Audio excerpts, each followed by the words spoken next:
Expiry date കഴിഞ്ഞാൽ മനുഷ്യൻ്റെ കാര്യത്തിനും മരുന്നിൻ്റെ കാര്യത്തിനും പിന്നെ അത് ഉപയോഗിക്കാതിരിക്കുക എന്നുള്ളതാണല്ലോ. പക്ഷേ ഡാമിൻ്റെ കാര്യത്തിൽ മാത്രമേ എന്തുകൊണ്ട് ചെയ്യുന്നില്ല എന്നതാണ് ചോദ്യം. ഇപ്പോൾ ലിബിയയിൽ ഡാം പൊട്ടിയ സമയത്ത് 10,000-11,000 ആളുകൾ ഒലിച്ചു പോയി. അന്ന് ആ സമയത്ത് വലിയ ഭീഷണി ഉണ്ടായിരുന്നു. ഗുജറാത്തിലെ മോർബി ഡാം പൊട്ടുന്ന സമയത്ത് നമ്മളിത് വലിയ ചർച്ച ചെയ്തു 1979-കളിൽ. അങ്ങനെ ഒരുപാട് ചർച്ചകൾ ഇതുമായി ബന്ധപ്പെട്ട് നടന്നിട്ടുണ്ട്. ഒരു സാധാരണ ഡാമിൻ്റെ ആയുസ് 60 വർഷമാണെന്നിരിക്കെ 130 വർഷത്തോളം എത്തി നിൽക്കുന്ന ഒരു ഡാം ഡീകമ്മീഷൻ ചെയ്യേണ്ടതല്ലേ എന്നത് ന്യായമായ ചോദ്യമല്ലേ ഷാജി? തീർച്ചയായും അത് ന്യായമായ ഒരു ആവശ്യമാണ്. ഇവിടെ അതാണല്ലോ നമ്മുടെ അഞ്ചംഗ ബെഞ്ചിന്റെ വിധിയിൽ ഞാൻ പറഞ്ഞല്ലോ. നമ്മളിപ്പോൾ ഇവിടെ നടക്കുന്ന ചർച്ചകളും മറ്റുള്ള പ്രതിഷേധങ്ങളും ഇപ്പോൾ ഡോക്ടർ പറഞ്ഞാൽ എനിക്കെതിരെ ഇപ്പം വന്നിരിക്കുന്ന അങ്ങനെ ഒരുപാട് പ്രതികരണങ്ങൾ ആളുകൾ നമ്മൾ ഗൗനിക്കേണ്ട. അവസാനം നമ്മൾ എത്തുന്നത് ചായ കോപ്പയിലെ കാപ്പി പോലെ അവസാനം കോടതി വരാന്തയിലാണ്. ഈ അഞ്ചംഗ ബെഞ്ചിന്റെ വിധിയെ മറികടക്കാൻ എന്താണ് നമുക്ക് ആവശ്യം? അതാണ് ഗവൺമെന്റുകളും പറയുന്നത്, തമിഴ്നാടും പറയുന്നത്. ഞങ്ങൾ ബലപ്പെടുത്തിയെന്ന് കോടതിയെ ബോധിപ്പിച്ചിട്ടുണ്ട്. നിങ്ങളത് ബോധിപ്പിക്കാൻ നിങ്ങൾക്ക് ഇതിന് കഴിയുമെങ്കിൽ സാധിക്കുക. അതിന് പറ്റിയൊരു ഫോറം നമുക്കുണ്ട്. ഇപ്പോൾ പി.സി. തോമസ് സാറ് പറഞ്ഞതുപോലെ, ഇപ്പോൾ ചർച്ചകളിൽ പറയുന്ന പോലെ മാറി മാറി വരുന്ന കാലാവസ്ഥ വ്യതിയാനം, പ്രത്യേക സൈക്ലോണുകൾ, 1 മണിക്കൂർ കൊണ്ട് പെയ്യേണ്ട മഴ 5 മണിക്കൂർ കൊണ്ട് പെയ്യേണ്ട മഴ 1 മണിക്കൂർ കൊണ്ട് പെയ്യുന്നു. പ്രത്യേക പ്രദേശത്ത് പെയ്യുന്നു. മുല്ലപ്പെരിയാർ ഭ്രംശമേഖലയിൽ സ്ഥിതി ചെയ്യുന്നത് വിദഗ്ധരാണ് പറഞ്ഞത്, ഞാനല്ല പറഞ്ഞത്.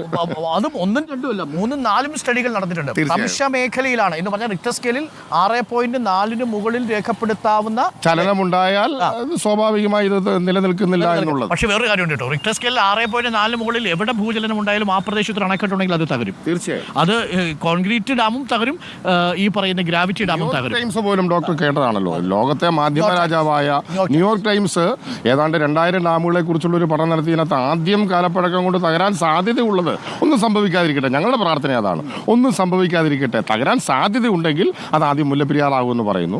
പിന്നെ ലിബിയൽ ഡാം തകർന്നപ്പോൾ ഒരു ഡാമിന്റെ കൂടെ 2 ഡാം തകർന്നുപോയി, നമ്മൾ കണ്ടു. ഒരു ഡാമല്ല, ഇടുക്കിയാണെങ്കിലും കുളമാവാണെങ്കിലും മറ്റു ഡാമുകളിലേക്ക് മുല്ലപ്പെരിയാറിലുള്ള ഏകദേശം 11 ദശലക്ഷം അല്ലേ ആണ് ഇപ്പോൾ ഉള്ളത്.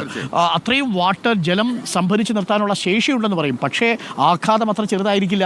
അതുകൊണ്ട് തന്നെ സ്വാഭാവികമായും ഭീതി ഉണ്ടാവും എന്നുള്ളതാണ്. പക്ഷേ ആ ഭീതി അഡ്രസ്സ് ചെയ്യേണ്ടത് നമ്മൾ വിദഗ്ധരാണ്, വിദഗ്ധരുടെ ഒപ്പീനിയനാണ്. അതിൻ്റെ അടിസ്ഥാനത്തിൽ ഇപ്പോൾ ബലമുണ്ട് എന്ന കാര്യത്തിൽ സംശയമൊന്നുമില്ല. അത് ഇന്നോ നാളെയോ പൊട്ടുമെന്നോ ഏതെങ്കിലും തരത്തിൽ ഒരു ഭീതി വേണമോ എന്നല്ല. പക്ഷേ അതിതീവ്ര മഴ എന്ന് പറയുന്ന പ്രതിഭാസമൊക്കെ രൂപപ്പെടുമ്പോൾ, ചക്രവാത ചുഴിയൊക്കെ രൂപപ്പെടുമ്പോൾ, നമ്മൾ ചൂരൽമലയിൽ ഒരിക്കലും ഉരുൾപൊട്ടി വരാത്ത മേഖലയിൽ പോലും ഉരുൾപൊട്ടി എത്തുമ്പോൾ എങ്ങനെ ഞങ്ങൾ വിശ്വസിച്ചിരിക്കും എന്ന ചോദ്യമാണ് ഏറ്റവും പ്രധാനപ്പെട്ടത്. നമ്മുടെ പഞ്ചായത്ത് പ്രസിഡന്റ് ഇവിടെയുണ്ട്. ഈ പഞ്ചായത്തിൻ്റെ പേര് അയ്യപ്പൻകോവിൽ പഞ്ചായത്താണ് നമ്മളിപ്പോൾ നിൽക്കുന്ന ചപ്പാത്തുള്ളത്. അക്കരയ്ക്ക് 2 പഞ്ചായത്ത്. ഈ പാലത്തിന് ഇപ്പുറം അയ്യപ്പൻകോവിൽ, ഉപ്പുതറ പഞ്ചായത്തിലെ പ്രസിഡന്റ് ഇവിടെ ഉണ്ടോ? ഇപ്പൊ വരും. ഉപ്പുതറ പഞ്ചായത്ത് പ്രസിഡന്റും ഇപ്പൊ വരും. ഇപ്പോ അയ്യപ്പൻകോവിൽ പഞ്ചായത്ത് പ്രസിഡന്റ് നമുക്കൊപ്പമുണ്ട്. പേര് ജെയ്മോൾ ജോൺസൺ. ഈ ഡാമിന് എന്തെങ്കിലും സംഭവിച്ചാൽ, അങ്ങനെ സംഭവിക്കാതിരിക്കട്ടെ, നമ്മൾ നേരത്തെ ഷാജി പറഞ്ഞതുപോലെ ആദ്യം ആശങ്കയിലാവുന്ന പ്രധാനപ്പെട്ട പഞ്ചായത്ത് അയ്യപ്പൻകോവിലാണ്. വണ്ടിപ്പെരിയാർ കഴിഞ്ഞാൽ പിന്നെ അയ്യപ്പൻകോവിലാണ്. അങ്ങനെയൊന്നും ഉണ്ടാവുന്നില്ല. പക്ഷേ എങ്കിൽ പോലും ആ ആശങ്ക ജനങ്ങൾക്കുണ്ട്. അതെങ്ങനെയാണ് നിങ്ങൾ അഡ്രസ്സ് ചെയ്യുന്നത് പഞ്ചായത്ത്? മുല്ലപ്പെരിയാർ ഡാമിൻ്റെ ഒരു പ്രശ്നം ജനങ്ങളിൽ ആശങ്കയുണ്ട്. പക്ഷേ ഇത് ആശങ്കയല്ല വേണ്ടത്. ശരിക്കും പറഞ്ഞാൽ പ്രധാനമന്ത്രിയുടെ നേതൃത്വത്തിൽ 2 സംസ്ഥാനങ്ങളിലെ മുഖ്യമന്ത്രിമാരെ വിളിച്ചിരുത്തി സംസാരിച്ച് തമിഴ്നാടിന് ജലം, കേരളത്തിലെ ജനങ്ങളുടെ സ്വത്തിനും ജീവനും സുരക്ഷ, അവിടെ ജലം ഇവിടെ ജീവൻ ആ ഒരു ജീവൻ അങ്ങനെ ചർച്ച ചെയ്തുകൊണ്ട് പുതിയ ഡാം നിർമ്മിക്കുന്നതിന് വേണ്ടിയിട്ട് താൽക്കാലികമായിട്ട് ഒരു ബദൽ സംവിധാനം കണ്ടുപിടിച്ചുകൊണ്ട് ജനങ്ങളിൽ ഉണ്ടാകുന്ന ഭീതി പരത്തുന്നതിന് ഒരു ശാശ്വത പരിഹാരം, അതുപോലെ തന്നെ ജനങ്ങൾക്ക് വേണ്ട അവരുടെ ആശങ്കയല്ല വേണ്ട ഇവിടെ. ശരിക്കും പറഞ്ഞാൽ അവരിൽ ഒരു അവബോധം സൃഷ്ടിച്ചുകൊണ്ട് തന്നെ ഇവിടെ ഒരു വളരെ പ്രധാനപ്പെട്ട വാക്കാണ് ആശങ്കയല്ല, അവബോധമാണ് വേണ്ടത്. റിപ്പോർട്ടറിൻ്റെ ഈ തുടർച്ചയായിട്ട് 11 മണി വരെ നമ്മൾ തുടർച്ചയായിട്ട് ഈ പരിപാടി മുന്നോട്ട് കൊണ്ടുപോകും. സാധ്യമാവുന്നിടത്തോളം പ്രതികരണങ്ങൾ നമ്മൾ എടുക്കും, വിദഗ്ധരുടെ ഒപ്പീനിയനുകൾ എടുക്കും. ആ വിദഗ്ധരുടെ ഒപ്പീനിയനുകളിലൂടെ നമ്മൾ ശ്രമിക്കുന്നത് ആശങ്കയല്ല, ഇത് ഈ ജനങ്ങളിൽ ഒരു അവബോധം ഉണ്ടാക്കണം, ഇത് കണ്ടുകൊണ്ടിരിക്കുന്ന പ്രേക്ഷകരിലും ഒരു അവബോധം ഉണ്ടാക്കണം. അതിനു പറ്റിയ ആളുകൾ തന്നെയാണ് നമുക്കൊപ്പം ഉള്ളത്. വിദഗ്ധർ കൂടി നമുക്കൊപ്പം ചേരും. ഭൗമശാസ്ത്ര വിദഗ്ധർ നമുക്കൊപ്പമുണ്ട്. ഡാം സേഫ്റ്റിയെക്കുറിച്ച് പഠിച്ച വിദഗ്ധർ നമുക്കൊപ്പം ചേരും.